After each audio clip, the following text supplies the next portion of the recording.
and say welcome to everyone, and looking forward to our last of our dual sessions here. And time flies when you're having fun. I'm going to continue something like this in the future of 2023. I'm looking at creating a there are a number of things that are possible. There's a lot of possibilities for what I can do and what we can do.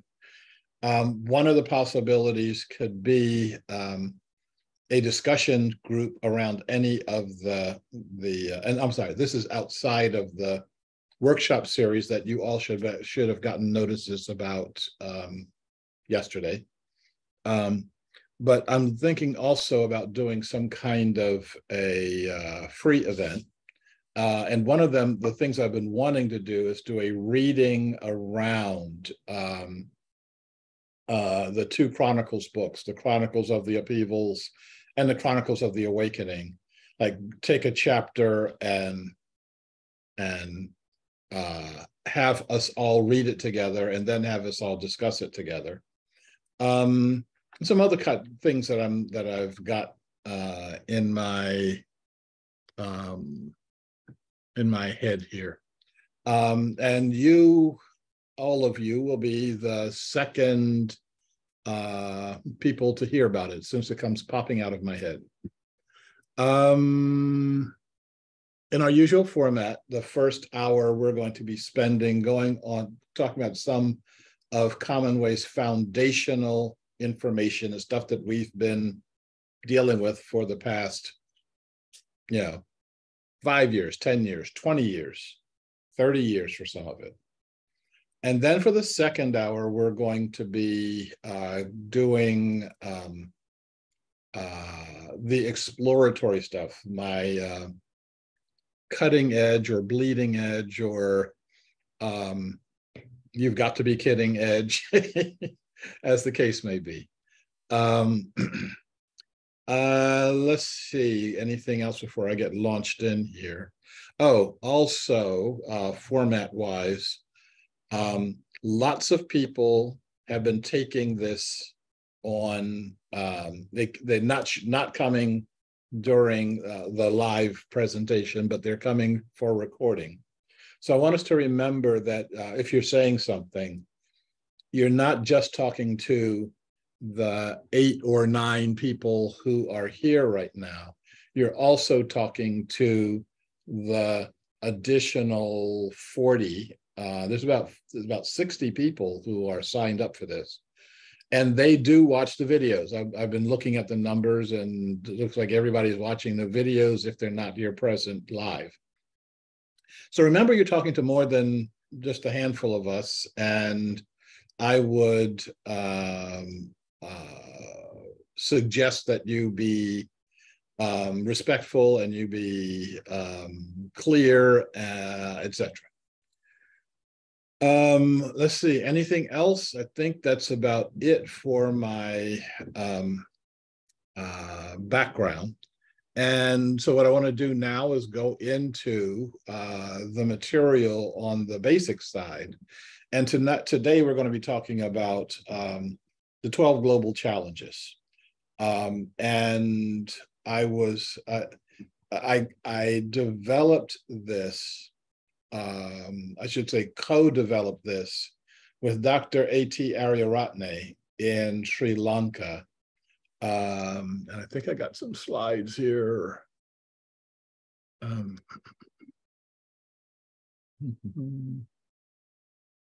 I guess I got slides. I guess I should share them with you, huh? Okay. So as you know, I have worked with Dr. Aryaratne and the other members of Sarvodaya in Sri Lanka for 19, 20 years or so. And Dr. Aryaratne is referred to as the Gandhi of Sri Lanka. You can tell I've been working with him for a long time because I had hair at the time. He's referred to as the Gandhi of Sri Lanka. So I got to hang out with the Gandhi of Sri Lanka for a couple of decades. And he had worked up a little booklet that he called the 10 Village Needs, something that every village in Sri Lanka needs. And very simple things. And as I was reading the pamphlet, I realized that in various contexts, this is something that everybody needs. All of our world's villages need this. And therefore, he and I sat down and decided to not expand the list. He said 10 village needs. We got up to 12, okay? But when he was saying like every village family needs enough wood to cook their rice with, well, that translates to everybody needs energy. And now the getting enough wood to cook rice does not work here in Portland, Oregon. But everybody in some way needs energy. And so, from the 10 village needs, we developed, so these are the 10 village needs. Everybody needs a clean and beautiful environment. Where's my marker? There we are. Adequate provision of clean drinking water, minimal supplies of clothing, adequate and balanced nutrition. By the way, when you live on the equator, minimal really does mean minimal. Adequate and balanced nutrition, simple housing, basic health care, basic communication facilities, a minimal supply of energy, holistic education, and satisfaction of intellectual and cultural needs. How that turned out after we got working with it is the 12 global challenges. Security, water, food, energy, health, politics, economics, education, habitat, ecology, media, and spiritual cultural needs. Now, that list looks different depending on where you are on the planet. Like I said, the energy needs of a family in Sri Lanka. We debated whether people even needed electricity. Most villages don't have it, and they seem to be doing okay. But everybody needs to eat, and everybody needs to be able to cook their food. And I don't know if you've ever tried eating raw rice. I would not recommend it. So, so these needs will be different depending on where you are in the world. I was going to go through these, and I am deciding that I am not. So I go through each one of the challenges in terms of from a Western perspective, and I want to do it a different way. So I'm going to get a different slide up here, and my cursor keeps disappearing. Why is my cursor disappearing? Okay, there we go. So let me get a different slide deck up here and talk about our default future.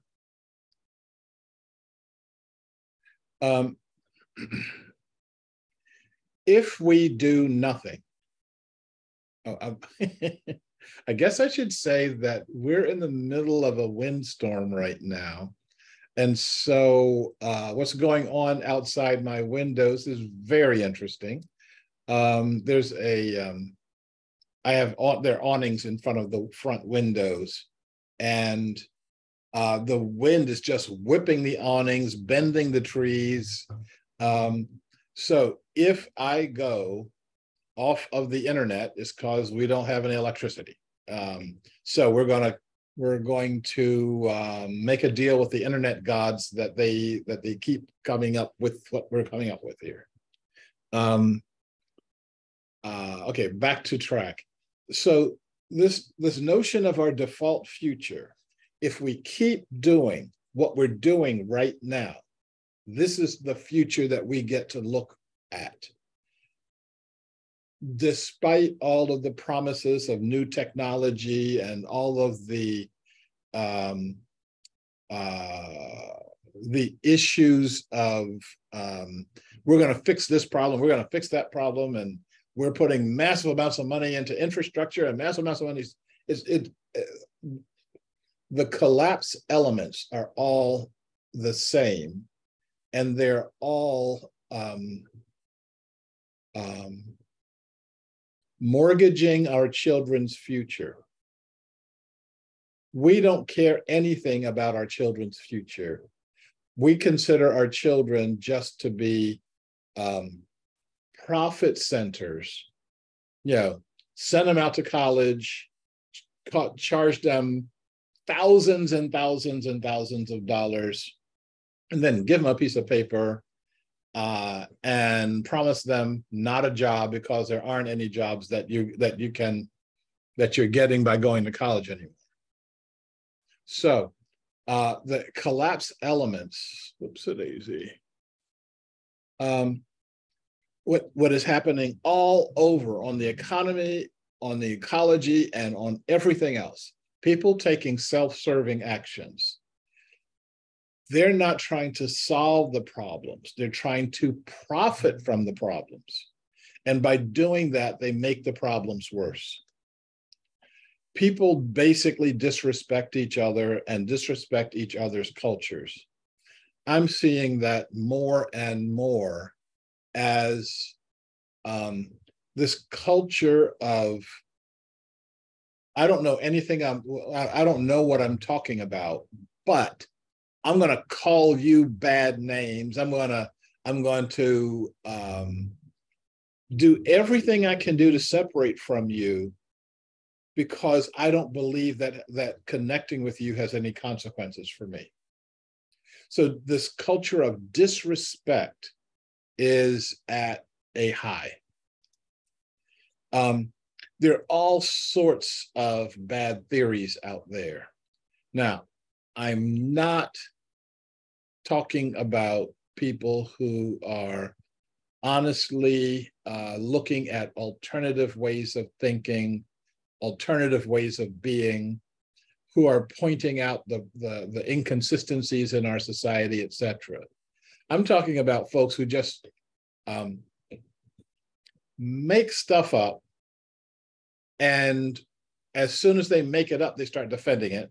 And when they start defending it, everything gets worse because people get more polarized and have not one shred of evidence about what they're talking about.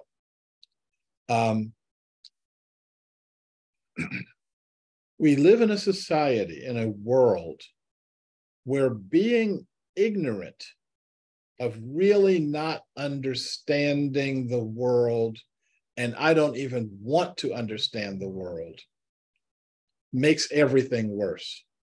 I'm sure you've heard of the flat earth. Well, for the flat earthers, it's not a theory, it's a reality, that the earth is flat and you can fall off the edge. Now, no one's ever seen this edge, and every mathematical and physical fact points to the earth being round, which means you ignore the math and then you ignore the physical evidence. I believe what I believe, and the hell with everybody else. Our responsible leaders are trying to manage the collapse, not trying to get rid of the collapse. And we can see that in places like Portland or any of the other cities, US cities, where they're trying to manage the number of homeless people. They're trying to manage the number of hungry people. And they're not trying to say, we need to create a society where there are no homeless people, where there are no hungry people. It looks, from their perspective, that looks as though it is an impossibility. And fragmented thinking. I'm going to focus on ending homelessness. But while I'm doing that my way, I'm making everything else worse. And that comes back around, and therefore I haven't been able to fix homelessness. And so it's this isolated, exclusivist, fragmented thinking that's leading to all the problems that we've got. Lots of blaming, lots of name calling, lots of finger pointing, because there are a lot of people who have realized that by blaming that group over there, by doing the name calling, I get power from my group by making everybody afraid of the other group. And all of that gets us absolutely nowhere, not anywhere. But because people make money from it, we're going to keep doing that. Ultimately, that gets us to defeatist thinking, despair, numbing, drug taking, and suicide. And we try to make money off of despair, numbing, drug taking, and suicide. We try to make money from that. So therefore, we don't want to fix it. We just want to sell the Band-Aids that will make more money. So I'm going to go through these a little bit slower. In terms of security, we see a collapse of security, a general sense of lawlessness. When you go down the street in Portland, you won't have to walk past more than 4 or 5 people to find somebody who's had their car broken into or had their catalytic converter stolen. And it's epidemic in the city. The insurance companies don't even come out anymore. Just say, fill in the form and we'll send you a check. They know who's doing it. They just won't stop them. They're afraid of stopping them. And that contributes to this general sense of a feeling of lawlessness. So it could be the catalytic converter out of one's car, out of my car. I was really, really not happy when that happened. Or it could be just the graffiti that's everywhere. People are spray painting everything that'll stand still. But there's this general sense that law doesn't work anymore. Where there are warlords, and we don't call them warlords here in the United States, but in other parts of the world, there are people who command a particular area mainly because they can kill everybody in that area. There are military states being created.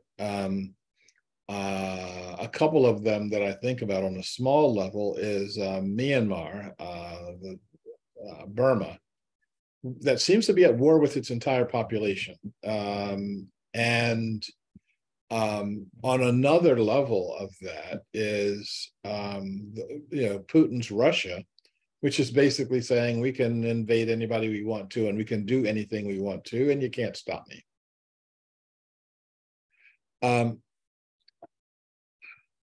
Added to this list are acts of random and anonymous violence, that people are violent just for the heck of it.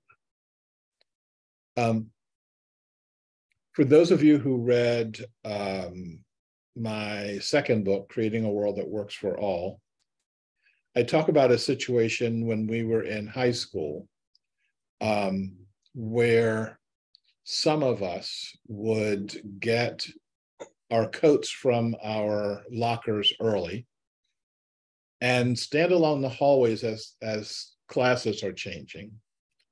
And at random, you throw a coat over someone's head and you beat them into the ground. You beat them unconscious. And then you grab your coat and run down the hall laughing.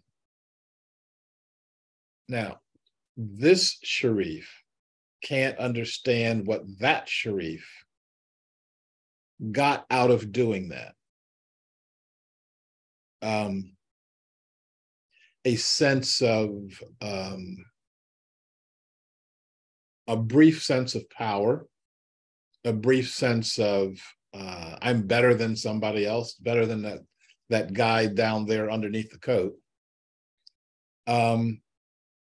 But yeah, it was totally random, totally anonymous, and it made sense at the time. And for those who do random and anonymous violence, it really makes sense when you are powerless to do something like that. I'm sorry, it makes sense for powerless people to do things like that. In terms of, if I go at that speed, we'll be here to all night long. I'm going faster now.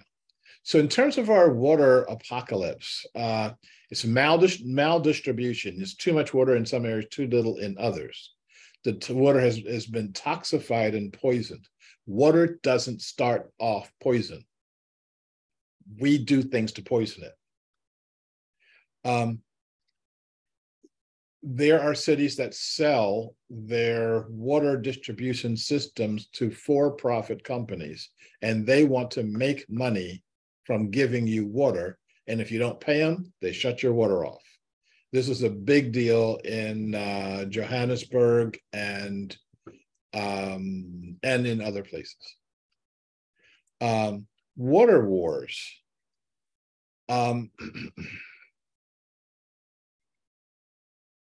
If there is another nuclear war,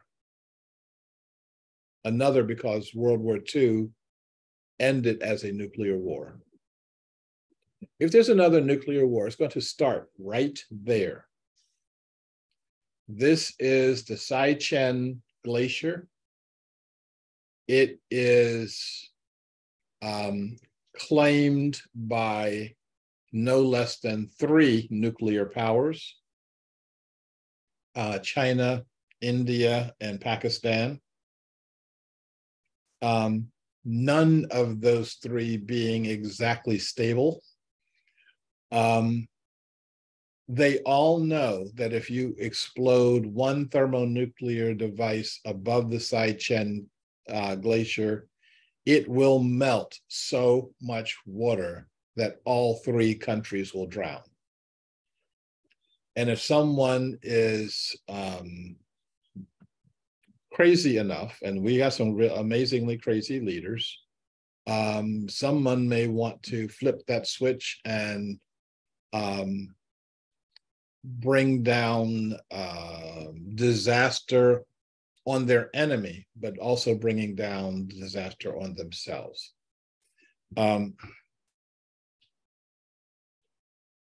I'm tempted to tell the story of Gandabarunda, but I'm thinking that I've got a minute to tell the story of Gandabarunda.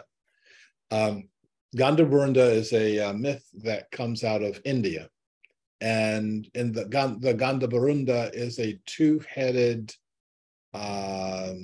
super bird. And it was flying through the skies. It could fly around the world. And at one point in time, it lives forever. Okay, so at one point in time, one of the heads of Gandabarunda decided that it didn't like the being that it was attached to. So for hundreds of years, these 2 birds would fly through the sky and they're pecking each other. And they can't get enough leverage to actually hurt each other. So one of them gets the idea that it's going to swallow poison and cause the other one to die. And that's exactly what happens. It swallows the poison and it caused both of them to die. And lots of our leaders think like Gondabarunda, think that, I'll fix them even if it hurts me. Okay, so that's water. Food crises, mass starvations. And you'd think that in the 21st century, the world wouldn't face that, but I think we do. The collapse of the industrial food supply. People don't know how to supply their own food. They don't know where food comes from. They don't know that the people who are producing the food are producing it for agribusiness. They're not producing it for regular human beings, or they're not producing enough of it for regular human beings. People here in the States go to the local farmers market and they get their organic arugula, they get their organic eggs, etc., and don't realize that only 3 or 4% of the people in the city can afford to do something like that. And the rest of them are completely tied to the industrial food supply, and that can collapse. People are sick from the food that we eat in this society. We have this amazing conundrum of both starvation and obesity existing in the same society. People who weigh 300 or 400 pounds, and they are literally starving because there's no nutrition in their food. In terms of our energy needs, end of fossil fuels, increasingly toxic extraction of those fossil fuels, urban areas without electricity or fuel, increasing expensive energy. In our healthcare, the collapse of the healthcare system. Now, our healthcare system is really, really bad now. Think about what happens if it collapses. I just had a note, a very brief exchange with Dr. Vinya Aryaratne this morning. He was just, he's the head of Sarvodaya now, and now he's also the head of the Sri Lankan Medical Association. He's a medical doctor. And there's just a whole bunch of congratulations to him. But I said, I hope you don't get any really weird medical problems over the course of the next several years. And that's what we're facing. I mean, the system can collapse over almost anything. It can collapse over both new diseases or the old ones coming back. Getting medication-resistant pathogens that they can't be treated anymore. One of them is tuberculosis, which is really, really bad, and some cases of tuberculosis can't be treated. Increasingly expensive healthcare, as most of you know. I don't play this healthcare system at all. My healthcare system is to be able to get on an airplane and to fly to any country. Any country I land in, I'll have better healthcare than the one I'm leaving. And it will be much less expensive. In terms of politics, we are watching in this country the collapse of political systems. People are looking at each other's political system saying, oh, they're on life support, they're about to collapse. Like, no, the whole thing is about to collapse. Corruption is rampant. We do corruption a very interesting way in the United States. Rather than hide from the law, we just pass laws so that our politicians aren't charged with anything. They're as long as they fill out the right form, they can steal as much as they want. Government is very self-serving. focuses on illusory issues and does not focus on the real ones. In terms of our economics, the collapse of economic systems, super, super rich and ultra, ultra poor. And those trends are continuing to get worse and worse. Hyperinflation is a possibility. We haven't hit that yet, but when we do, life will be very interesting. In terms of education, basically the collapse of the system, the miseducation in the system, and an education that seems to be valueless, that I can't,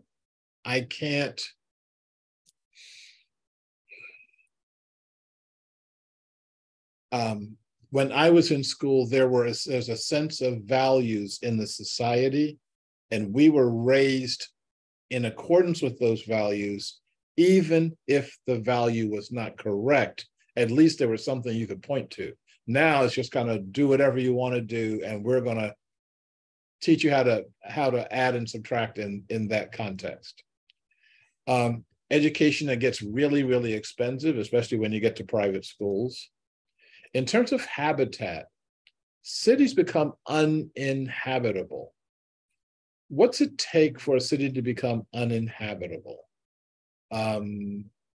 Many cities around the world are starting to get that way. In terms of ecology, climate collapse, or climate change, I should say, is prevalent. In terms of media, the media is largely untrustworthy. People listen to their own media. Right-wingers will listen to right-wing media. Left-wingers will listen to left-wing media. I consult about a dozen different sources in the morning and try to add them all together to see if I'm getting anywhere near a picture of what's going on.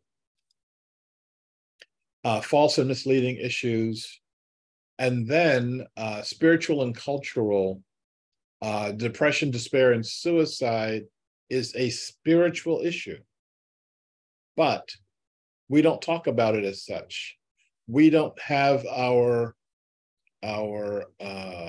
religious leaders talking about it because they're too busy making money for their churches. Drugs also being a spiritual, cultural issue. Okay, so I want to, if that wasn't depressing enough, I want to switch gears a bit. And I've got to show you another deck here.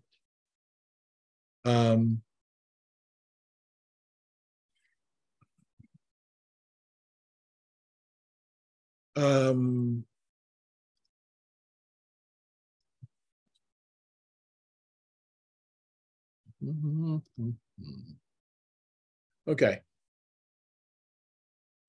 So I don't want to leave you with the kind of the gloom and doom, and the 12 global challenges are real. They are facing all of us, and by all of us I mean just not just North Americans. This is something that all of us have to deal with.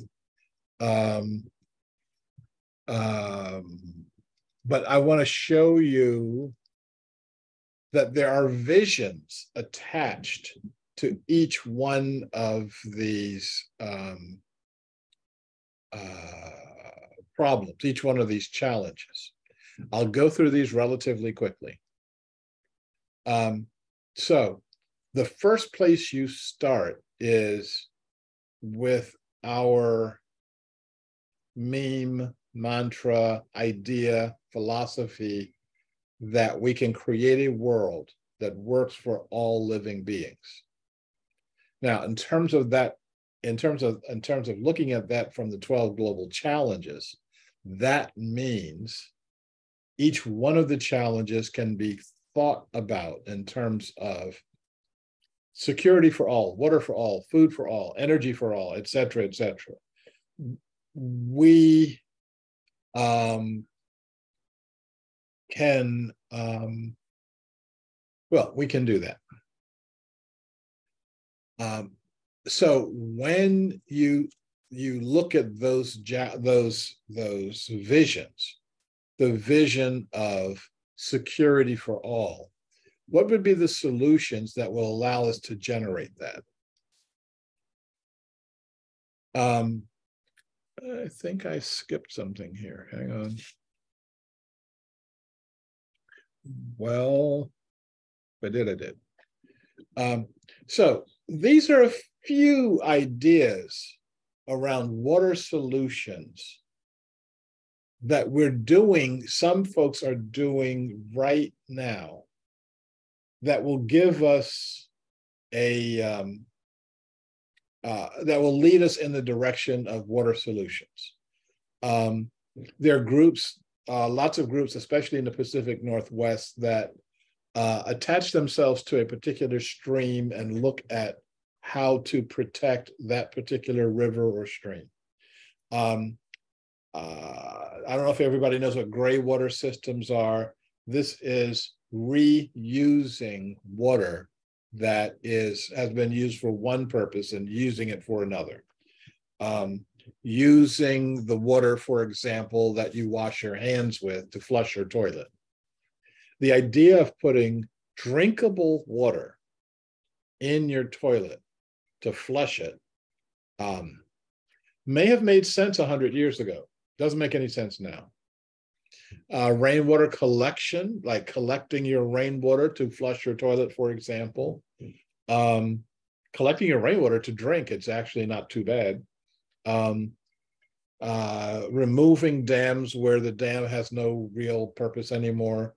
Transforming plumbing and water codes to allow you to create gray water systems. And having lifeline water, meaning every human being should have X amount of water available to them without having to buy it. Interesting concept. Energy solutions, lifeline energy. So you may not get enough electricity, for example, to run a color television, but which is probably the one most heavily electrical using device in your home. But you should get enough to, be able to communicate with people and to keep your heater on. I'm sitting next to a heater right now. Energy can be produced very locally, and so you could be part of a local energy production group. Putting heavy taxes on fossil fuels and on poisonous fuels. Reducing our need for energy, get rid of the color TV, transforming energy codes in terms of health solutions, having community good health groups, promotion of minimalist and natural solutions to our problems. All hospitals and clinics should be nonprofit. Doctors should make a really, really good wage, a really good income, but they shouldn't be as extravagant as we are. All drug companies should be nonprofit, etc. We don't want to do fractals. By fractal, I mean you take you look at the 12 global challenges only from the point of view of security. How does security affect food? Well, food insecurity. How does security affect habitat? How does security affect the media, et cetera? And then you do the next one and the next one and the next one and the next one, and we're not going to do that right now. Okay. We are in actually good shape right now. Are there any questions, comments, thoughts, opinions?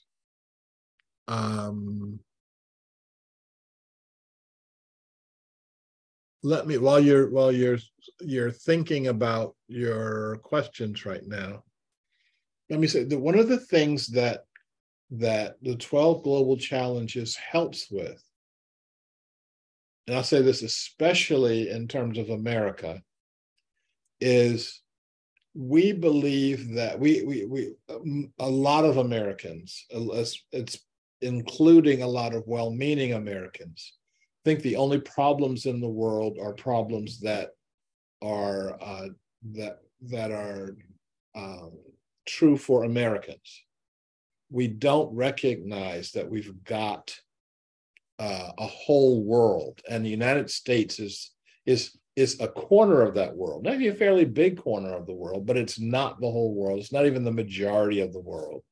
And so we need to be able to see the kind of what the what's going on with that. Okay. Any questions? If you got a question, wave your hand around. I can't see. I just noticed that there's something going into chat, and unless I put my glasses on, which means my eyes disappear, I don't see. I can't see that. So what you have to do is tell me what you wrote there, or point me down to what's going on. Okay, so Jenna. My comment in chat was brief. Her mouth isn't moving. That's how you do that. She could. You should be a good ventriloquist. Okay, so I'm not teasing anymore. Okay, I'm being serious. My comment was, I was surprised to see that spiritual and cultural was the last area of interest. Just a commentary. Okay, number one, it's not. These are not in the order that they are in. See if we can find it again. I can't find it now. But the order they're in was in the order that Dr. Arya had these. I found it. Okay, so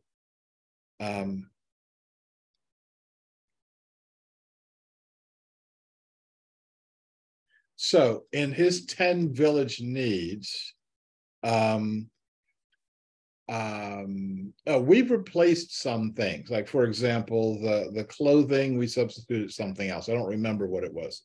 I actually have notes on all of this to follow what the order was. But the bottom line was that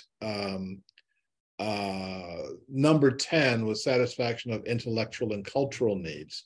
And we turned that into cultural and spiritual. And so we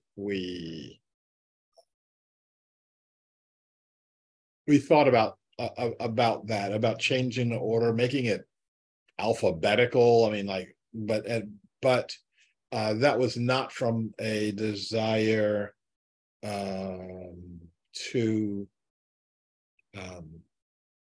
that was not a preference desire. I think actually, so let me my assumption is that some are more basic to survival than others, but that the spiritual cultural comes in fairly early in that chain of development. Okay. And okay, this is what we skipped over.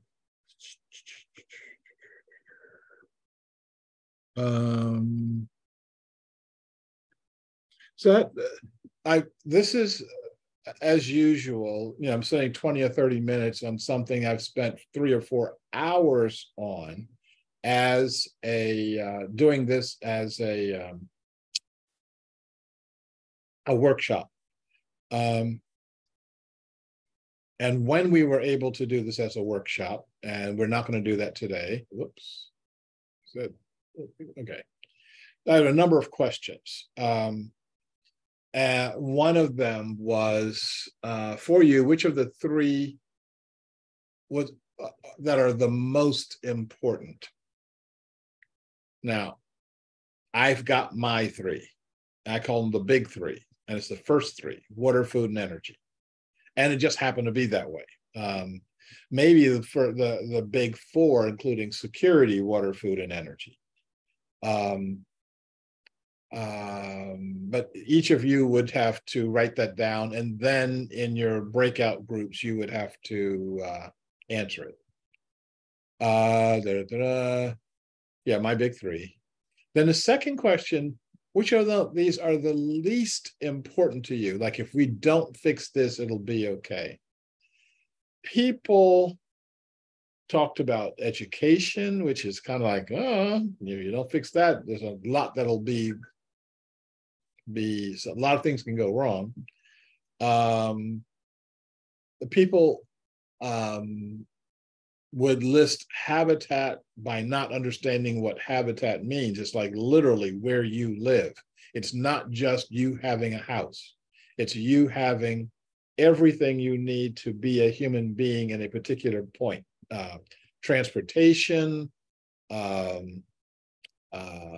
food. I mean, you would get everything that you need. I think there's a third question too. Oh, third question.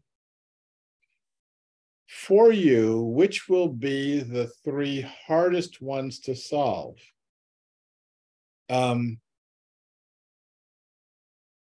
Perhaps the spiritual cultural one. Perhaps energy, making the switch to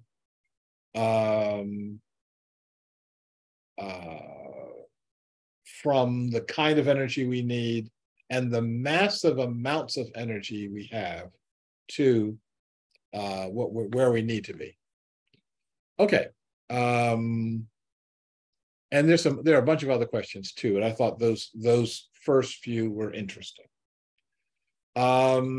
Any other questions, comments, thoughts, opinions? Are you all thinking about your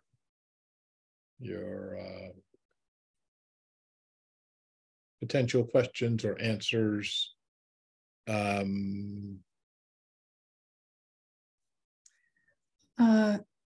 I guess this would be economics. And my question is, are there any assumptions as we go through this about the economic system we're going to be working within? No. Not assumptions. I think this is a major issue, and I'm watching. It's a very interesting question that you've got. I'm watching people do this analysis of capitalism as though capitalism is the only problem that we've got, and is the precursor of all other problems. And therefore, if you fix the problem of capitalism, you then fix every other problem. Nothing that I just said is true. I mean, our economic system is a major problem, but capitalism is part of it. Communism is part of it. Socialism is part of it. They all stem from the same seed bed. They all were planted in the seed bed of scarcity, of there's not enough for all, of my group, however I define my group, deserves more than your group does. And all of that gets us to the fights that we've had over capitalism, communism, socialism, da da da. What happens when we create, and we'll talk about this more in about 5 minutes or so. What happens when we create a system that doesn't need money for its existence? What happens when we create a system where I'm working not for my personal greed? What happens when we create a system where everyone is working for the common good? And from the system, everyone gets what they need. Now, I know that those of you who have studied communism, you know, the theory, to each according to their need, from each according to their ability. These are great ideas, but it's like the idea of life, liberty, and the pursuit of happiness. We don't do it. How can we create a system where people actually do that? Okay. Now, I live in and I have visited many other capitalist societies, and they grind you up a certain way. I've also visited lots of socialist and communist countries. They just grind you up a different way. Now, I'm supposed to feel better because I'm being ground up by a socialist system than not ground up by a capitalist system. It doesn't work like that. So we've got to change that system, that way of thinking about systems and structures. I'm going to call a halt right there because I'm going to go into this a lot more in 4.5 minutes. So I'll do things that way. And I'm going to make one last call for questions, and we're going to take our break early. That will give me time to make a real good cup of tea. And we'll come back at the top of the hour to talk about our future situations, and I will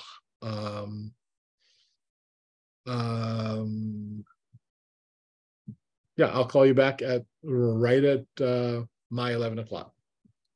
Talk to you then. Hi, everybody. We're back now with no prompting on anybody's part either. Okay, so and we're talking about ultimately, what is it that we're talking about? Okay, where are things going? And I was just before I was rudely interrupted, I was just talking about the people I consider to be part of my lineage. And that includes Mahatma Gandhi, Martin Luther King, Nelson Mandela, and Václav Havel. And somebody I keep, when I say them, you can see that they're all doing the same thing. They're all about societal transformation. They're all about inclusivity. They're all about nonviolence. I mean, you get that. But somebody I was thinking I need to include is Albert Einstein. And the reason why is that he worked on a theory of how the world works. How do we address how the world works? He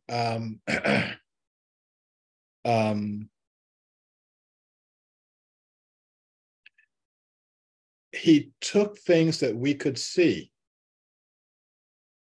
and helped us to see them differently, so differently that it could power the technological society that we've got going right now. Um, another person that did that was Sir Isaac Newton. You know, before Newton, nobody knew or cared what gravity was. After Newton, everybody knows what it is, and everybody was keeping their butts in the seat anyway. But now you know why your butt's in that seat. Okay, so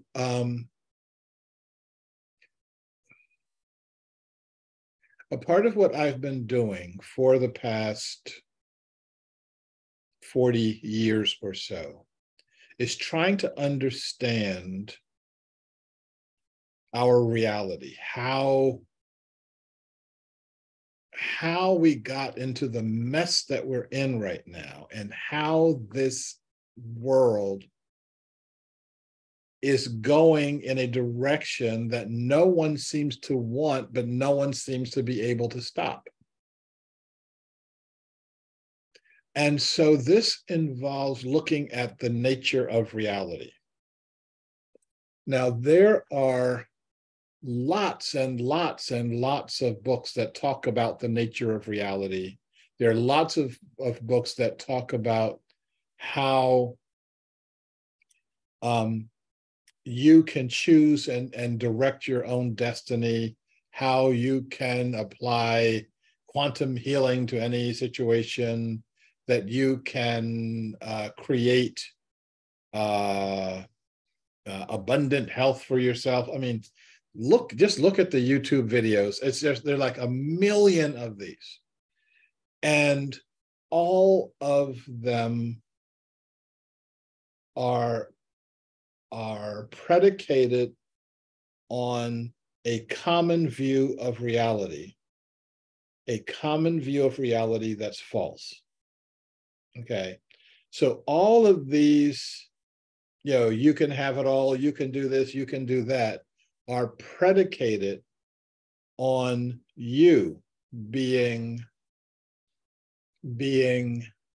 different from every other human being on the planet, and human beings are different from every other being on the planet, and this difference is a fundamental nature of reality, and there are two of us saying that that's not correct. One of them is me, and the other one is Albert Einstein. He has that very famous quote. If I can, it's in my book, but I don't know if I can find it quick enough to make a snake. That you can't solve a problem at the same level of consciousness that created it? That is also one that's in my book, but not the one that I'm thinking about.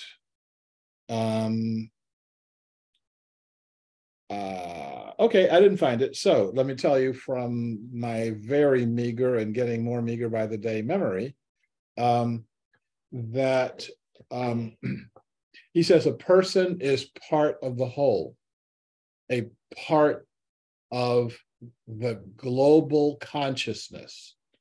He says that when that person acts separate from the global consciousness, that they are seeing the world as an optical delusion.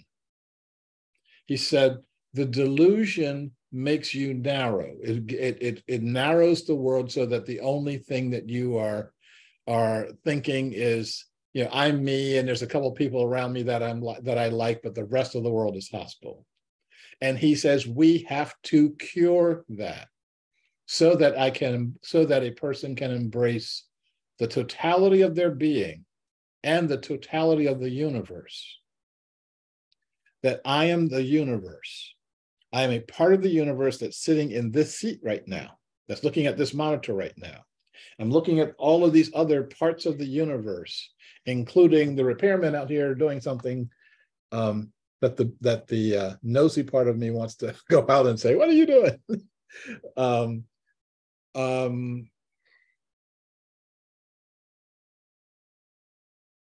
How do we cure the delusion? Now, first of all, it's recognizing that many of us are not part of that delusion. There are many people in the world who see the world as one. In my books, I call them the keepers. They are the indigenous people, and I have come across these indigenous people everywhere in the world. We breakers, Westerners, want to act like either we wipe them all out or we're about to wipe them all out, but they're basically inconsequential. When I've been to, well, every society I've been to has indigenous people, unfortunately, except for one.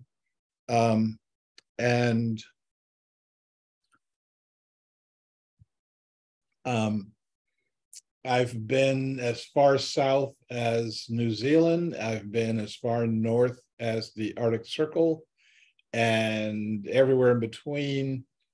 I was in Russia and visited indigenous camps in Russia of people who are living with the earth. Blonde hair, blue eyes, and as indigenous as someone living in the tropics. So our challenge is, how do we correct the delusion of consciousness that makes me think that I'm separate, that makes each one of us think that we're separate? Okay, I'm not taking all the burden here. And so that gives us, I think there's a number of ways that happens. And I think I've been backing into this. And I think that what I'm saying right now, which is something I've never said before, is for the first time, I'm putting together all of these threads that I've been talking about over the past 40 years. So I talk about quantum physics over there. And then I talk about psychology over here. And then I talk about social unrest over here. And then I talk about economics. It's all over the place.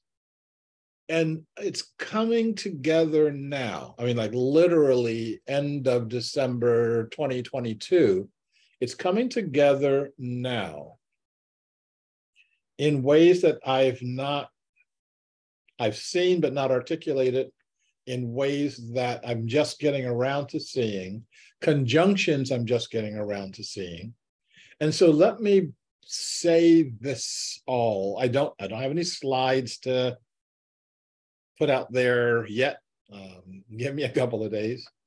So my theme being the living, changing nature of reality itself, of what we're calling reality. And I'm rearranging my screen here.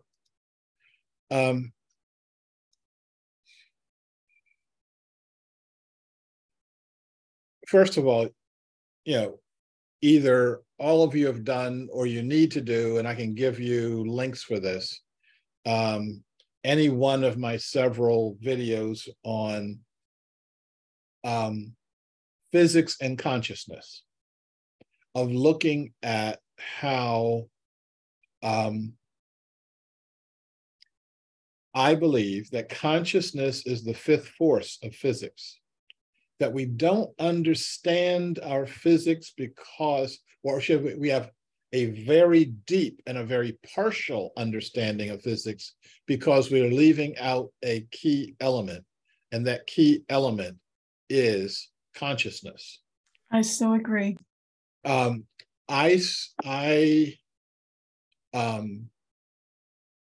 was watching, there are a number of really, really good explainers on Einsteinian and quantum physics that are on YouTube. If you look up Dr. Brian Greene's work,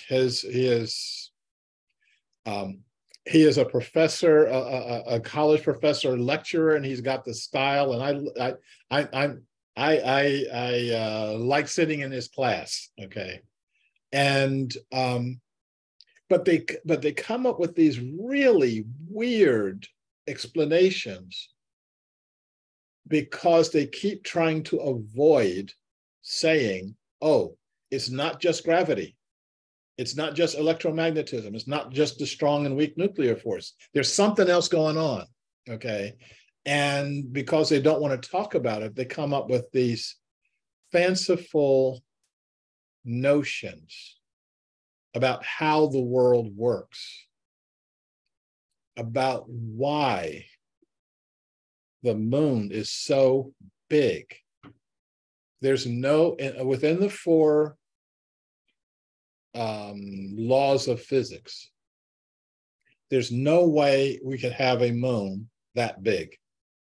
Every time the moon is up, I look at it, it's like, yep, you're too big. They have this, the most prevalent theory now is that this huge planet, so many billions of years ago, crashed into the earth. And when it crashed into the earth, everything went everywhere and it all kind of buckled back around. And then you come up with the moon. It would still be too big. And we don't have an explanation for these kinds of things outside of consciousness. And remember, by consciousness, I don't mean just human consciousness. First of all, we don't even have a consciousness of ourselves as being common entities. We spend most of our time and energy trying to separate from each other and trying to kill each other.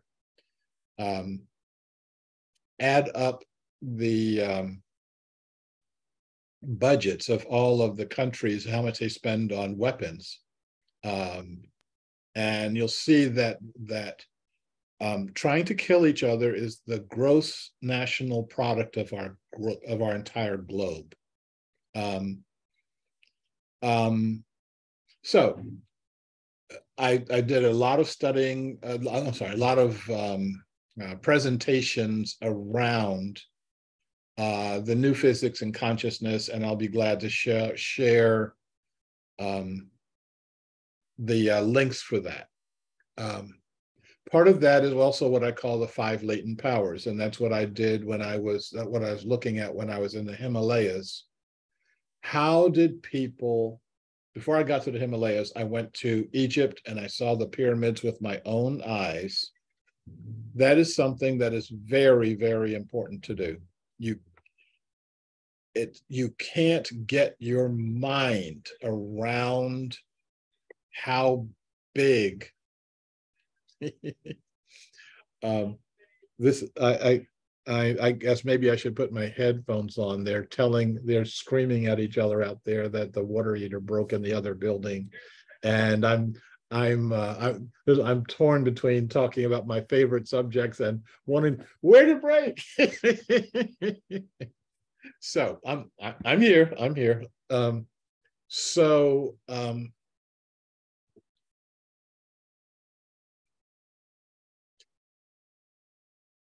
Everything you were taught in school about the Great Pyramid was wrong. And all you have to do is look at it. Yeah, this is the common sense that we don't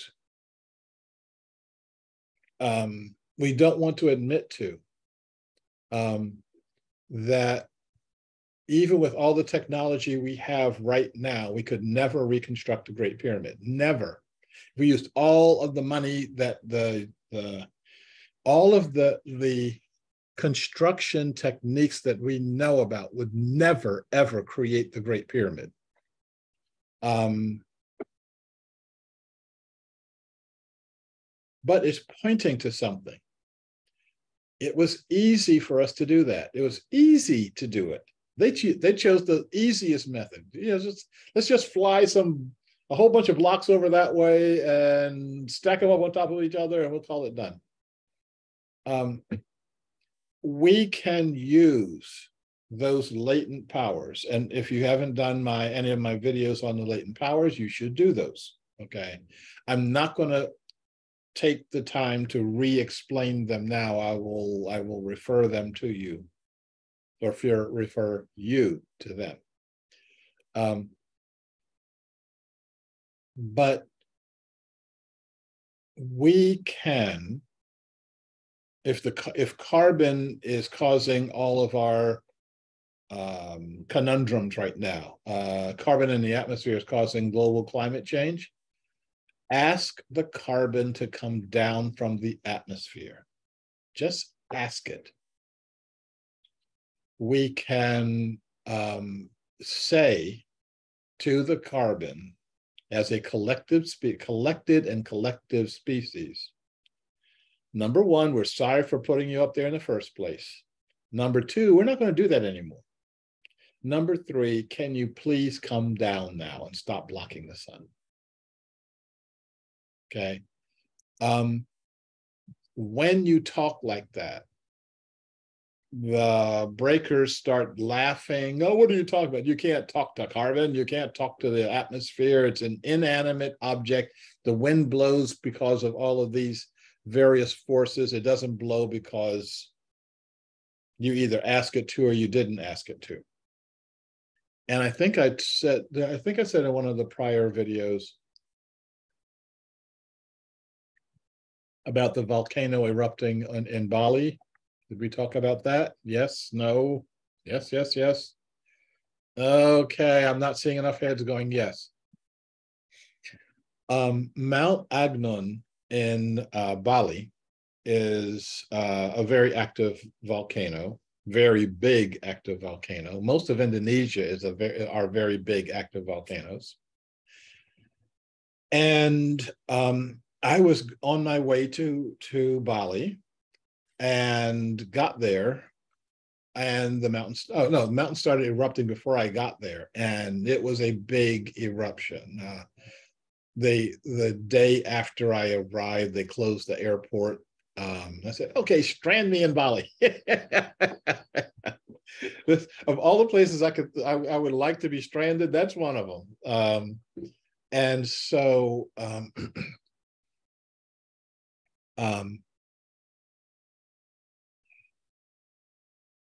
I noticed two things right away. There was the Westerners' reaction, and then there was the Balinese reaction.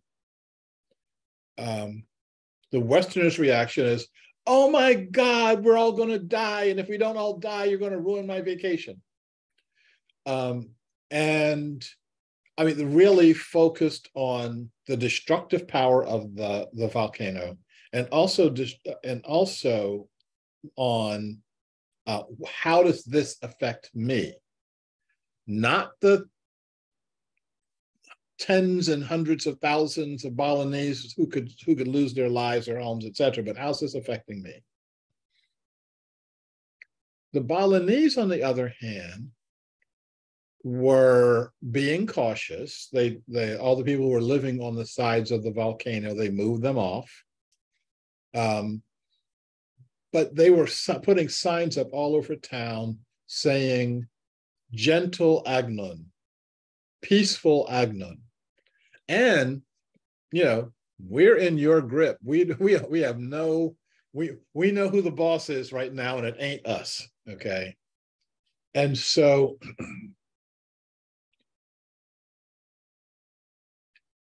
at one point, they had army troops, and they had cordoned off all the approaches to the volcano. Where I was staying was like 40 miles from the volcano epicenter. I could see the clouds off in the distance, but it wasn't active. Like I couldn't smell it, and it had lava, but it was really weird. It's called cold lava. So these boulders would come tumbling down the hill, but the boulders looked like a regular boulder, but when it hit something, it broke open, and it was very hot inside. So it's kind of like exploding open.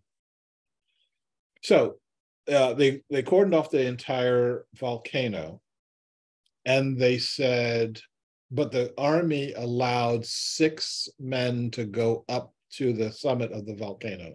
these are 6 high priests. And the Westerners are, what are a bunch of high priests going to do? You're going to rattle bones. You're going to do, what do you, that will do nothing. So the 6 spent the night up on the volcano. They came back and said, well, we talked to the volcano and we asked it not to erupt right now. That would be inconvenient for you to erupt right now. And we'll do what we need to do to get ready for you. But if you could please not erupt, we'd appreciate it. And they said, the volcano listened to us and said it would not erupt now.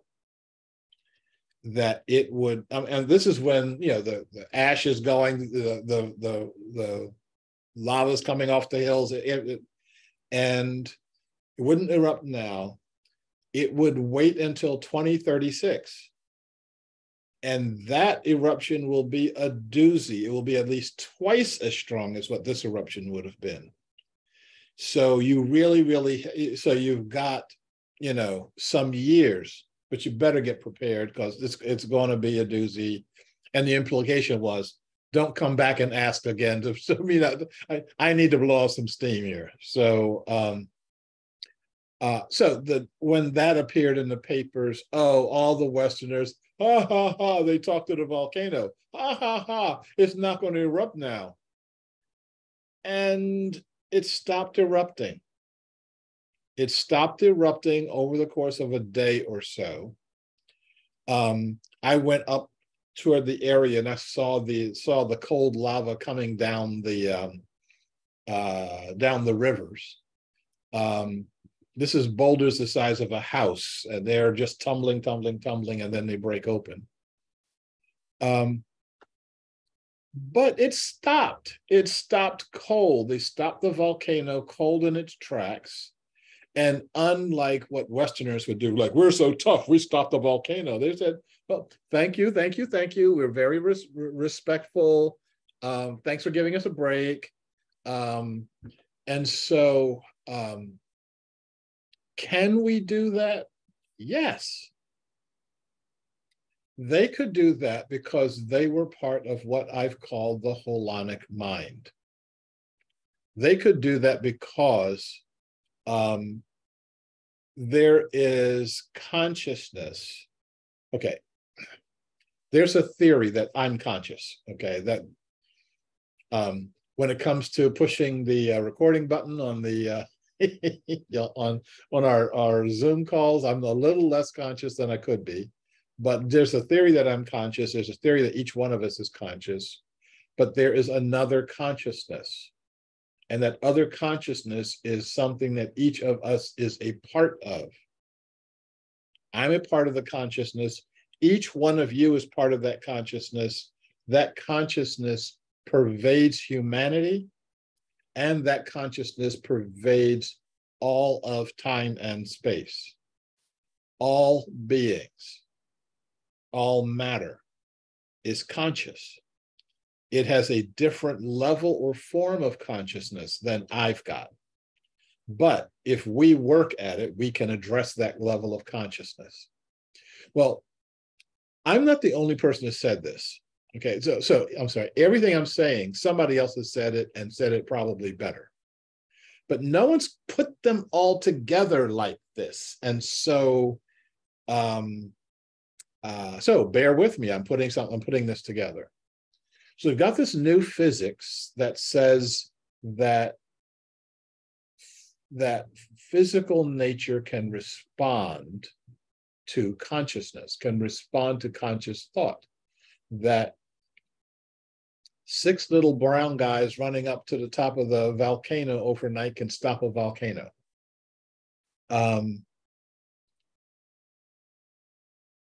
That who knows how many people it took could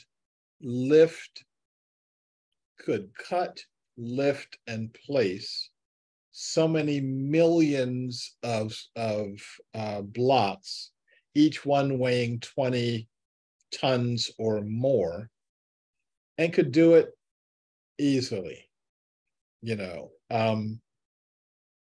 The idea of having slaves pulling ropes up 36 stories, pulling a brick of a 20-ton block up 36 stories. It's like, yeah, sure, that's real plausible. But that's what breakers would do, because that's how breakers would think.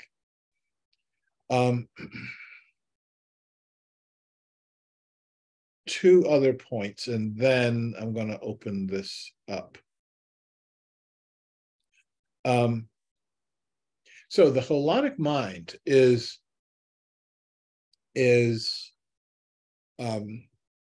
little used in our society. What we want to do is use the brute force stuff. We want to blow something up. We want to cart away the stones. We don't understand or believe the subtle energies that come from all of this. Now, all of that, okay, so we got the new physics of consciousness, we've got the 5 latent powers, and we got that as part of the holonic mind, and all of that is a one ball. And then you add to that something that I call the colony humans, and we talked about this a couple of weeks ago, that we have been talking about humanity right now being in its adolescent phase. I'd say maybe even pre-adolescent. I mean, we act like children. We act like children with nuclear weapons. I've been watching and listening to Putin and seeing how immature his behavior is. But I've also been looking at Zelensky rattling his cage. I mean, like making him, well, both of them need to be told by a superior party, knock that off, stop doing that. Only the problem is in our society, we can't find a superior party. We definitely aren't it. The United States definitely is not it. But I started thinking,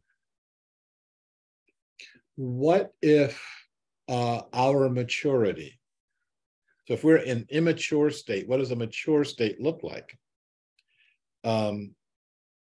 Most people don't think about this. Most people think that the mature state is basically whatever I'm doing right now, but with no homelessness, no hunger, no bad fuels, no, it's like, no, it's not. It has to be something completely different. And that different thing is what I'm calling the colony humans, that we act with and through the holonic mind, and we act for the benefit of all. We act for the benefit, first of all human beings. And when I mean all human beings, I mean all human beings, not all the ones that agree with me or all the ones that I like. And then we also work for the benefit of all living beings. So even as I am using beings, even as I am eating beings, I can still do so reverentially. I can still do so with great respect. I can do so without damaging the lives or the beingness of any other beings. I can do that in a state of love. I can do that in a state of ecstasy. So the colony human would get all of their needs met from the colony. So the idea of homelessness would be an absurdity. I remember I was in East Africa, I was in Uganda, and because I tend to be accessible to people, and when I'm in other countries, I don't stay inside the Hilton or the Sheraton and not communicate with anyone. People will come up to me and say, like they did in Uganda, how can a person be homeless? How can they possibly be homeless? And then the next question, as my mouth is open to answer, the next question was, what happened to their tribe? How did everyone in their tribe get killed and they're the only one remaining? And I'm going, what? From their point of view, if anyone is in your family or in your tribe, you have a responsibility for them.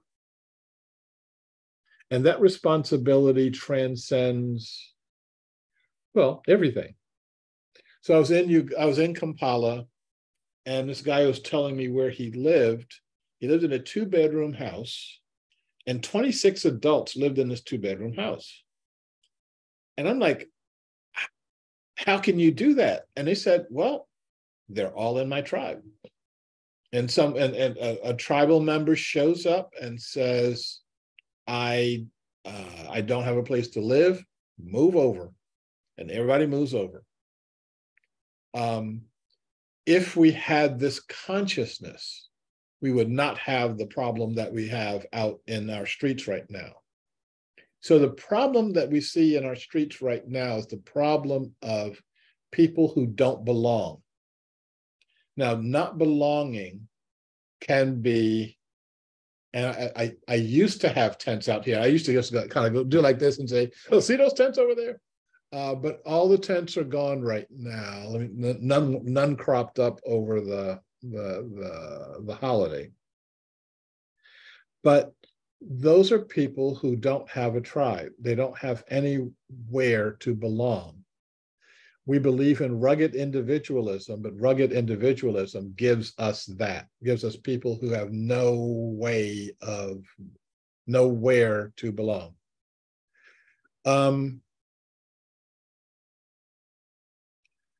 When you think about how much of the work product of human beings is stupid, silly, and wasted, like we have a brand new bomber, a brand new long-range bomber for nuclear weapons. We have no one to point the weapons to, no one, all the old bombers are still working, but we got a brand new bomber. And nobody asked for it. Nobody wants it. All the people who even worked on it don't want it. They just want the jobs.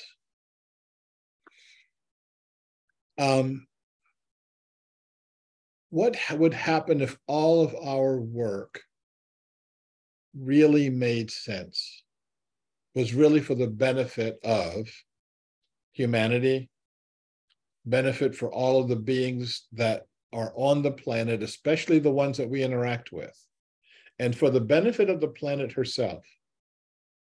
And I was applying 100% of my time for that. 100%. Actually, I do pretty close to that now. And I also knew that 100% of my needs would be taken care of. So these two things are being true. What would you do if you had to work for our society, but no one's going to tell you what to do? No one's going to tell you how to do the work for the society. Now, we keep playing around with issues like this. There's this notion of there are certain cities that are giving away money to people, just like, here, take $500, take $1,000. They are wealthy enough to do that, but not smart enough to think of what are the repercussions of that. They're saying to people, oh, this will allow people to be creative, for them to be artistic, for them to be such and such. It allows people to sit in front of a TV set and smoke marijuana and zone out on the latest movie. We need ways to get that, to see that differently. Okay, next to this is really the last point. And that is, and this is all coming out of chapter 7 of the new book, What the Baby Looks Like. So this is what the baby looks like. The baby looks like it exists with a new physics of consciousness. It looks as though it has activated the 5 latent powers, the 5 active powers. It looks like a society that has developed the holonic mind to the point that it realizes that we are all one. I can't hurt anyone without hurting myself. And that we start working the way ants and bees do for the benefit of the colony, the benefit of the hive, the benefit of our relationships. But we do that in such a way that no one is ordering you to do X or Y or Z. And I talk about that a bit in Chronicles of the Upheaval. So I'm not going to say that anymore since all of you have read that and memorized every piece of it. Last point is the ecstatic society. In our world, we talk about ecstasy being this peak experience, generally, we reserve the word for spiritual perfection or spiritual heights.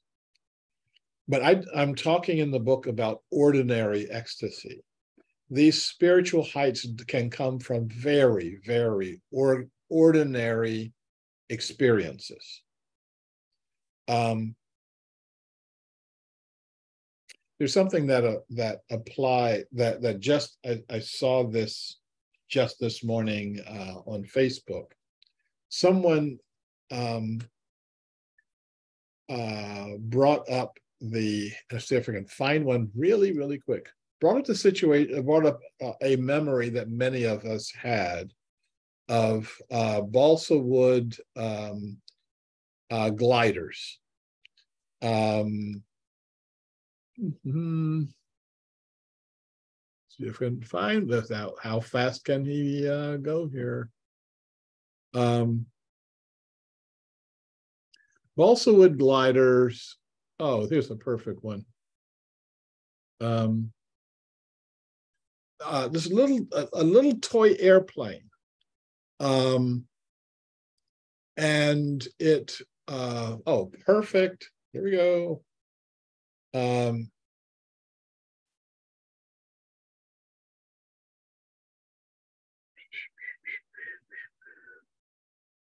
Okay, there we go. 2 little pieces of wood, 3, because you ought to have a piece of wood for the tail, and you would get it in a little flat package. It costs about 50 cents for this. And you stick the wings through it and you throw it and it will glide a long time. It'll go pretty far. And if you adjust the wings the right way, you can make it go round in circles, and the high-tech ones, for those of you who remember the high-tech ones, had a little propeller in the front that you would wind up the propeller, and when you let it go, it would fly itself around. And I was just reading the scores and scores of people who commented on this, like this was a favorite thing in their childhood, and it cost next to nothing. The ink on it, the stamp of the ink probably cost more than the wood did. And how you could get so much pleasure from this almost inconsequential object, that costs little to nothing. It had no technology. It didn't plug it in. You didn't have a plug. And so so this is how we derived our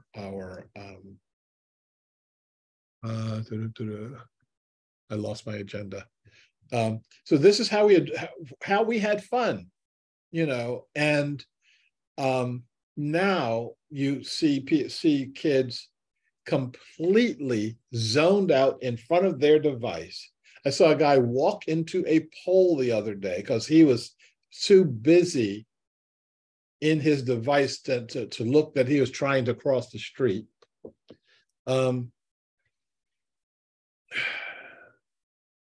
How many ordinary, simple, everyday elements could bring joy and satisfaction to us?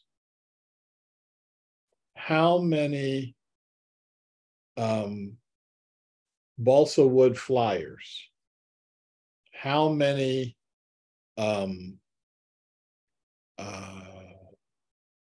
just simple objects that can bring us back to our center, back to ourselves, that connect with our family, that can do all these sorts of things.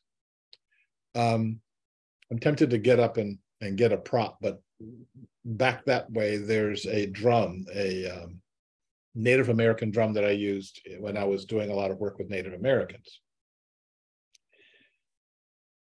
And when I brought the drum in, I was kind of proud I got myself a drum, and I was showing it around, and someone looked and said, "Did you make that drum?" And I was like, "No, I bought it from a store over there." And he just kind of turned around and walked away. I got a flute, beautiful, beautiful cedar flute. This is the Plains flute. So some flutes you play like this one you play down like this. Beautiful instrument. And I took it to one of the Native American ceremonies. I was showing it around. It's like, and somebody said, "Hey, did you make this flute?" I said, "No, I bought it from the store over there." And he just hands it back. He doesn't say, just hands it back. And I said, "What's wrong?" And he says, "Anybody can buy a flute." A little later on, I was taking the flute to another gathering, and I wanted to protect it. I needed a case for it. So there's a leather shop here in Portland, and you can just get scraps of leather. So I got a scrap of leather that was long enough for the flute, and I punched some holes in it, and I sewed up the side. And somebody had given me a button that was from a deer's antler, and so I put the deer antler button on it. And I wasn't showing this to anybody. Okay, so I'd taken the flute out, and somebody saw the case. Oh, the leather was deer skin. Saw the deer skin flute case, and he said, "Where'd you get this?" I said, "Well, I made that." And Sharif made this flute case. And I mean, for like the hour, people are going around, they're passing this person to person. "Oh, did you do the stitching? I did the Sharif did the stitching, and I'm like, I got it. I got it. And if our identity comes from that which we buy, we don't have much of an identity. If our identity comes from something that anybody can buy, we don't have much of an identity. If my heart was not involved in the purchase, I love my iPhone and my iPhone loves me. The if it's a thing, it'll get replaced. I don't dislike it, but it's not the same as when you put yourself into something. When you have the experience of the ecstasy of the ordinary. And I've been saying this as this is the antidote to money addiction. That if something is calling your heart, it's probably not calling your pocketbook at the same time. It's not calling your money, it's calling something else. Okay, folks. Okay, I'm sorry. So the ecstatic society, part of it is the development of ordinary ecstasy, the ecstasy of ordinary moments. I've told the story about the woman at Brighton Bush who's in the pools. They drain the pools regularly and they scrub the algae off the stones. And so she's got these gloves on that come all the way up her arm. And she's got this thing that looks like a toothbrush for a giant. It's like 3 or 4 feet high, long. And she's scrubbing the algae off of the rocks with baking soda and water. And I said to her, it looks like you're really having fun. And she stopped for a second and looked. She said, I am having a ball. This is a labor of love. So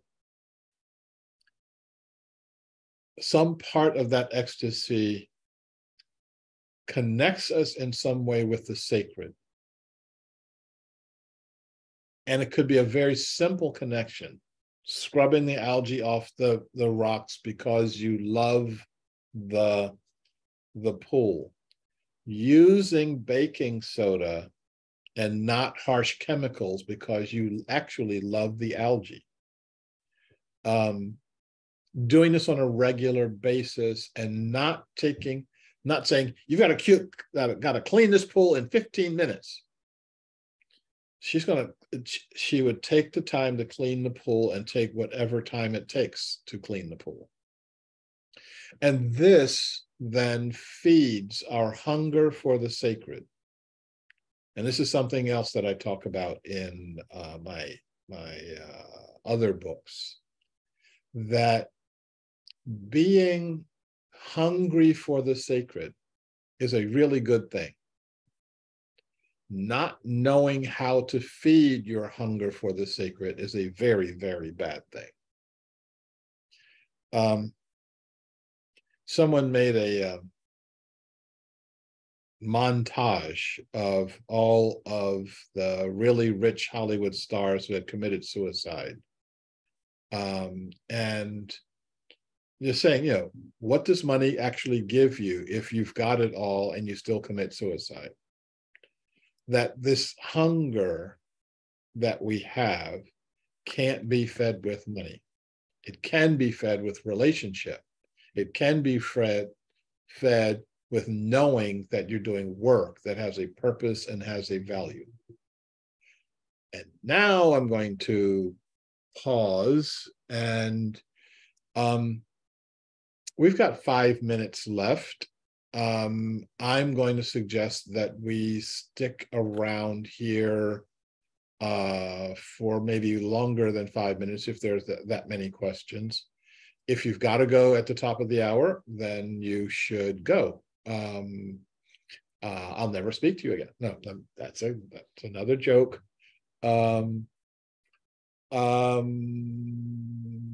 let's see what we've got. So questions, comments, thoughts, opinions.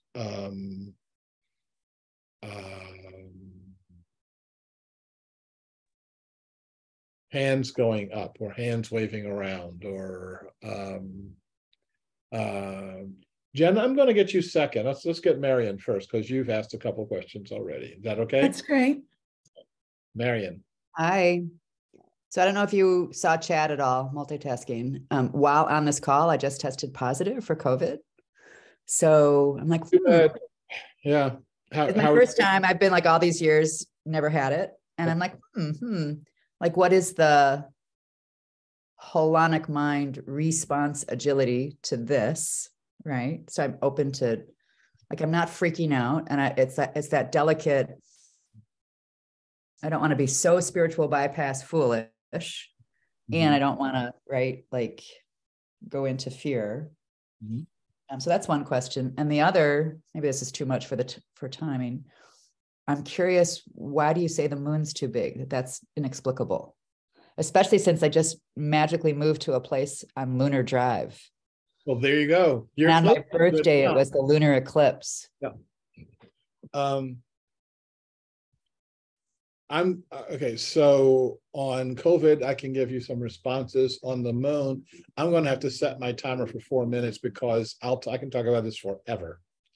The evidence for the fifth force the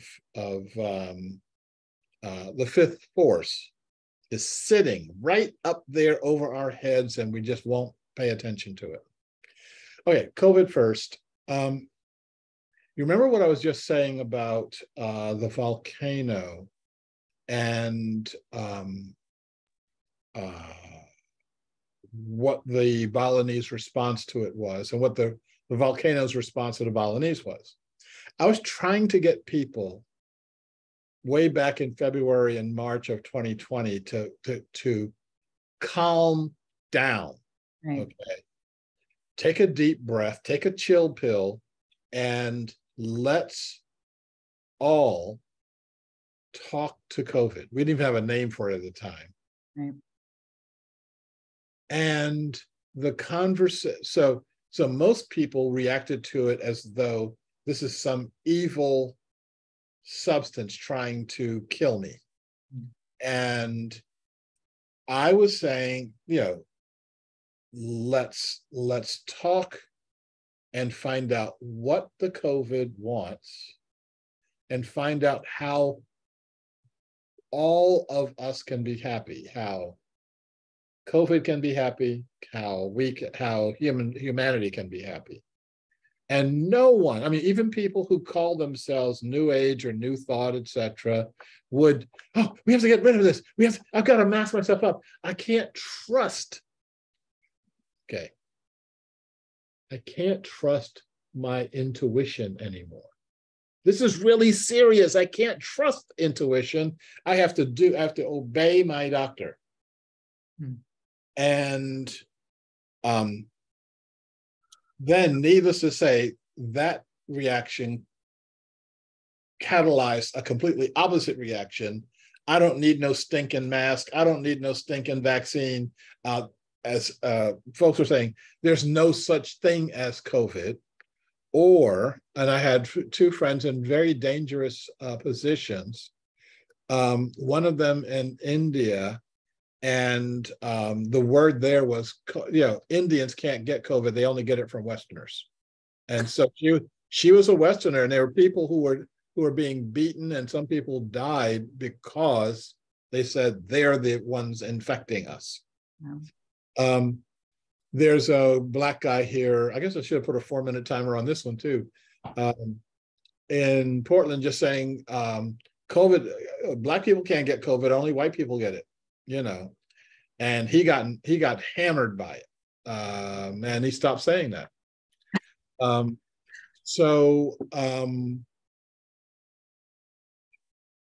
I said, when I first heard about when I first heard that this is going to be serious, I said a number of things. I said, number one, I won't catch it at all. Number two, if I do catch it, it will be mild. Number three, if it isn't mild, if it's one of those, personal fender benders, I'll still survive it. And number four, if I don't survive it, it will be the instrument of my destiny. I will move on. Okay. And all of those things are okay with me.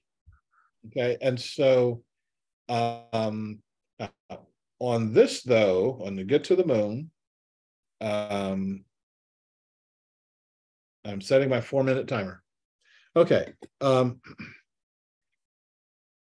If you look at the biggest moons in the solar system, our moon is number 3 or 4.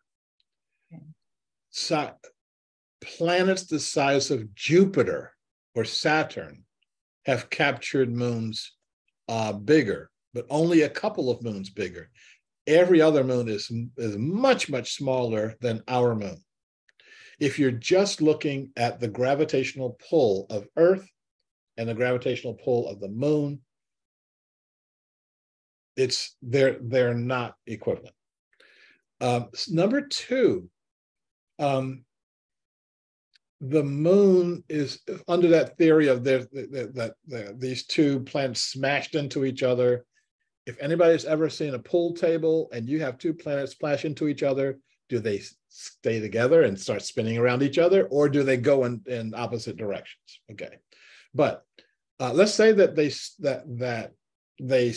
stay together. The moon is too round. Okay, if our gravitational field made the moon coalesce, our planet is too round and the moon is too round. It should be misshapen. Number three, the moon is tidally locked. It only shows one face, and that's something else that the Earth is too small to make the moon just show one face. And then the kicker on all of this is the moon is the exact same size as the sun when seen from Earth. This is way too many coincidences. Okay, so when there's a solar eclipse, at the last second, when the moon is about to cover the sun, you see these things that are called Bailey's beads along the rim of the sun. It's the light of the sun shining through the mountains on the moon. That's how exact this size is. And the answer for astronomers is everything. Oh, that's just a coincidence. Oh, that's just a coincidence. That's just a coincidence. So let me tell you another coincidence. And that is, I'm about to run out of time. Let's look at Venus for a second. Venus is the only planet in the solar system whose day is longer than its year. So the time that it goes around the sun once, it actually doesn't turn on its axis. So it is not tidally locked to the sun. Venus is tidally locked to the Earth. Every time the Earth and Venus are in conjunction, Venus shows the same face to the sun. I'm sorry, to the Earth, which makes its day longer than its year. Now, there's no way on God's green earth that you're going to tell me that the Earth's gravitational pull is going to pull the entire planet of Venus around. There's something else going on. And on that, ta-da! How about that for 4 minutes? Okay, Jenna, thank you for waiting and being patient. What do you have another question or comment or thought? I so believe and practice the various levels of consciousness that you alluded to. We have our own consciousness. There is a mass consciousness for humanity. There's a mass consciousness for the planet. There is a greater mass universal consciousness, and we can use it. I've experimented with this many times, but with regard to weather, for example, you mentioned a volcano. And I remember in the late 1990s, the mid-Atlantic was having a severe drought. And there was a newscaster or weathercaster who quipped one day, oh, what we need is 3 hurricanes to come up the coast to reset our water table. And I just shrieked and I said, no. And the thing was, within 2 to 3 days, it's like a 10 million people are more area, Baltimore, Washington, D.C., Northern Virginia. Everybody was repeating this. It's like this invitation had gone viral before we knew what viral meant. And I had very little power of my own, but I went to some other metaphysical friends with an affirmative statement and said, let's just know that there's other ways to reset the water table that are less damaging, less traumatic. For example, the hurricanes could just park themselves in the Atlantic and bathe us with several days of gentle rain. And, we just sort of kept it to ourselves. And interestingly enough, there were 3 hurricanes, and at least 2 of them parked themselves in the Atlantic and just bathed us with gentle rains. Yeah. So I know that it's possible. I know that there are weather shamans. I believe that shamans all over the world believe that they can be in communication with something other than humans. And that's the basis of their work. So I think it's really just us choosing to say, well, what if I believed differently? And what does that open the door to? Mm-hmm. Yeah. Yeah. What they're weather shamans. They're political shamans. I'm thinking about something that someone told me. I think it was in Kansas City, and I don't know if Robin is still on the call to correct me or not. But this was, there was some political convention happening there, and folks were predicting that there's going to be rioting and mass arrests, et cetera, and there were this other group of people, and the other group are people like us saying, let's apply our consciousness and see everything being peaceful, et cetera. And that's what happened. And all the news people are like, oh, gee, shucks, I thought we were going to get a good riot out of this. But all of them were surprised. We all know about the famous study that the TM people were supporting when they lowered the murder rate in Washington, D.C. by 25% through meditation. I believe that can and did happen. I also believe that it doesn't take meditation. I think that we can have lots of different modalities that can do this. I agree. And I think part of it is that as we practice this and realize that we can manifest, we want to be, first of all, we want to be very mindful of our intention and our inclusivity with those when we're practicing this, but also that it happens more and more easily. It's like building a muscle, getting fit. It will happen more easily. And that's why my marching orders is to help that process develop in such a way that we can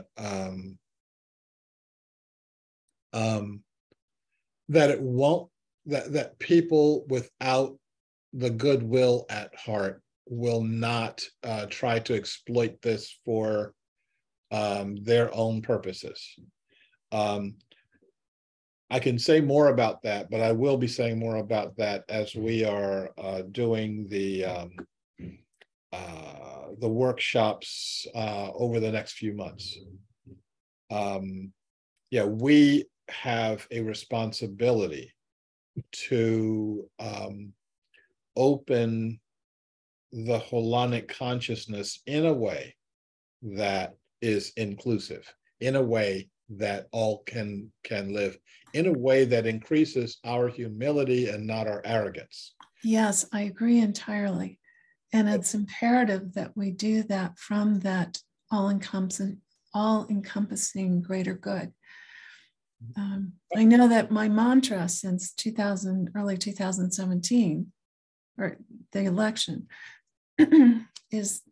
was along the lines of, and I still lean in on this, that there are checks and balances, known and unknown, seen and unseen, that are ever active in support of our democracy in our country. The beauty of that is it takes me out of duality. Right. I will say this. One of the ways, and I guess I should have said this earlier, I'll put that as one of the things to put in my section on where we're going with all this is, I believe that when we start talking about colony humans, I think we're talking about an ultimate democracy. I think we're talking about a democracy where we are experiencing ultimate freedom. I think we're also experiencing ultimate responsibility, that we have a collective responsibility that we can address in that way. And we've also stopped othering, that we all feel that we belong and thereby can value each other. Yes, he says through clenched teeth. Yes. The clenching is, this is the first time on our planet we've had groups of people who don't have a shared sense of reality. They don't believe that they're living on the same planet that I'm living on. They don't believe it, or they don't care. They really don't care what they are, they don't care about the responsibility of what they say, why they say it, how they say it, etc. They don't have a responsibility to society. They have a responsibility. They have no responsibility, period. Okay, so it's not like they don't have a responsibility to society. They don't have a responsibility to anything. The other day, actually a couple of months ago, I'm crossing Broadway. Broadway's right there. I'm crossing Broadway, and I'm crossing against the light. The traffic was pretty light, and I saw there's some cars and trucks coming, but plenty of time for me to quick step it across the street. Well, there's this guy who walks out into the street, and there is a truck coming. I thought he was going to stop in his lane, let the truck go by. He walks right into the truck's lane. The truck has to screech its brakes on, and the truck honks at him. And he looks at the truck like, why is this guy honking at me? And yells, fuck you, and sticks his finger out, etc. And he's completely wrong. There's no way he can say, I had the right of way. He's walking against the light. He's doing this all wrong. Okay, so there are lots and lots of people like that. They're not part of the society that I live in, and they are. It's unfortunate, and I'm. We have to deal with them in some way. We do. And the irony, the paradox is that we can't come into wholeness, into that holonic mind, when we're still separating some out. I absolutely agree with you. And we are going to have a realistic way of dealing with people who don't think that they are or want to be part of anything, let alone a holonic mind. Before we go any further, we can keep doing this forever. I wouldn't recommend it right now. I'm going to open to the other 10 people who are on the call right now, and see if there's anybody else who wants to say anything. going once, going twice. It looks like we are wrapping up right now. This has been great. I've enjoyed all of it. Hi, Sharif. Yeah, I will. I wanted to say something. I don't even see myself. Right. I don't know why I'm not showing up on the screen. I think Zoom is doing something different, or they have a different platform. I heard They could easily be doing that. Yes. Yeah. So this but anyways, is okay. Cool. So I just wanted to say, as you were talking about Einstein, I heard something from Kyron recently. I forwarded it to your WhatsApp. So I just wanted you to know that. So I don't know how often you look at it, but I'd be interested. Not very often at all. So that's why I said let me mention it. And if you do, I would be interested to hear what you thought of his conclusion about Einstein. And so who was this that you forwarded? Kyron. Okay. Kyron's channel. Yeah. Okay. I will do so. I will look for it and I'll let you know. And if I don't find it, I'll let you know that too. Okay. All right. So, folks, if you want to turn your cameras on and your microphones on, we can say a group goodbye to each other. I've enjoyed this. I'm looking forward to there are two of you there now. I'm looking forward to the training in the workshop in February to April. There are lots and lots of time that we have to connect with each other. Thank you. Bye. I will see you at another point in our mutual time here. See you. Bye. Bye-bye.